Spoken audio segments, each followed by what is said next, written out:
अब हम देखेंगे मध्य प्रदेश गोवंश वध प्रतिषेध अधिनियम 2004।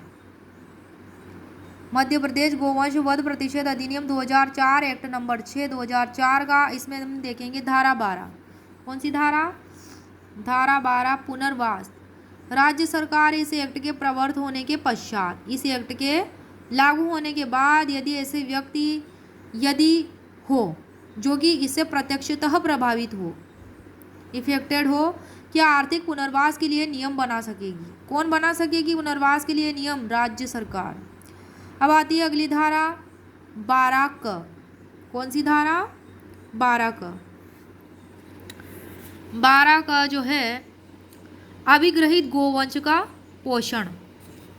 अभिग्रहित गोवंश का पोषण, राज्य सरकार अभिग्रहित गोवंश को खिलाने पिलाने उनके पोषण के प्रयोजन हेतु ऐसी रीति में आवश्यक कार्रवाई जैसी कि विहित की जाए करेगी। अब अगली धारा है धारा 13 सद्भाव पूर्वक की गई कार्रवाई का संरक्षण। किसी व्यक्ति के किसी ऐसे बात के संबंध में जो इस अधिनियम या इसके अधीन बनाए गए नियमों के अधीन सद्भाव पूर्वक की गई है, जिसका सद्भाव पूर्वक किया जाना आशय हो, तो कोई भी वाद अभियोजन या अन्य विधिक कार्यवाहियां संस्थित नहीं की जाएगी। धारा 13 क में है सबूत का भार अभियुक्त पर होगा। किस पर होगा सबूत का भार? अभियुक्त पर। धारा 13 क के अधीन इस एक्ट की, जहां कोई व्यक्ति इस अधिनियम के उपबंधों के अधीन किसी अपराध के लिए अभियोजित किया गया है, वहां यदि अभियोजन प्रथमतः उसके विरुद्ध प्रथम दृष्टया साक्ष्य प्रस्तुत करने की स्थिति में है, तो वह साबित करने का भार उस व्यक्ति पर होगा कि उसने इस एक्ट के उपबंधों के अधीन कोई अपराध कारित नहीं किया है।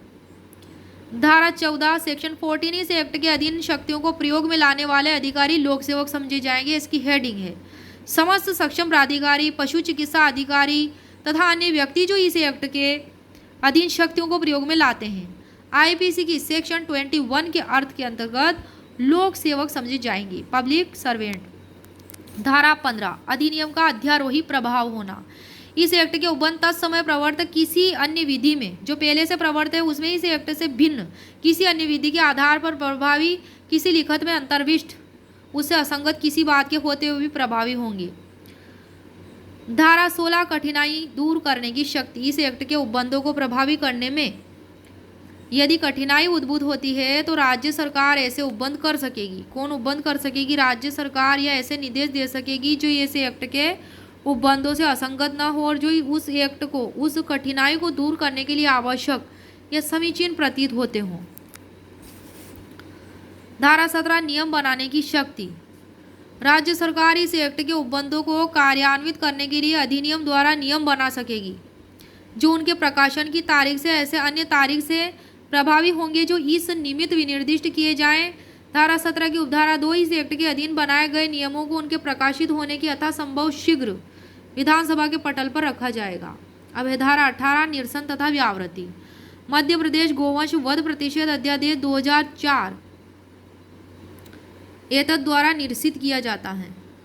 एक्ट नंबर 1 और 2004 यह है इसमें निरसन व्यावृत्ति में, परंतु यह निरसन निम्नलिखित को प्रभावित नहीं करेगा। यह निरसन कि इस प्रकार निरसित की गई किसी विधि के पूर्व प्रवर्तन या उसके अधीन की गई या भुगती गई किसी बात, इस प्रकार निरसित की गई किसी विधि के विरुद्ध किए गए किसी अपराध के संबंध में उपगत कोई भी शास्ति, जब्ती या दंड या पूर्वोक्त प्रकार की किसी भी शास्ति, जब्ती या दंड के संबंध में कोई भी अन्वेषण, विधिक कार्रवाई या उपचार और कोई भी ऐसा अन्वेषण, विधिक कार्रवाई, उपचार संस्थित किया जा सकेगा, चालू रखा जा सकेगा या प्रवर्तित किया जा सकेगा और कोई भी ऐसी शास्ति, जब्ती या दंड इस प्रकार अधिरोपित किया जा सकेगा मानो कि वो अधिनियम पारित ही नहीं हुआ हो। कौन सा अधिनियम हो? ये एक्ट, जो ये एक्ट है मध्य प्रदेश गोवंश वध प्रतिषेध अधिनियम 2004। इस प्रकार धारा 18 इसमें टोटल धाराएं हैं और यह समाप्त होता है यह एक्ट।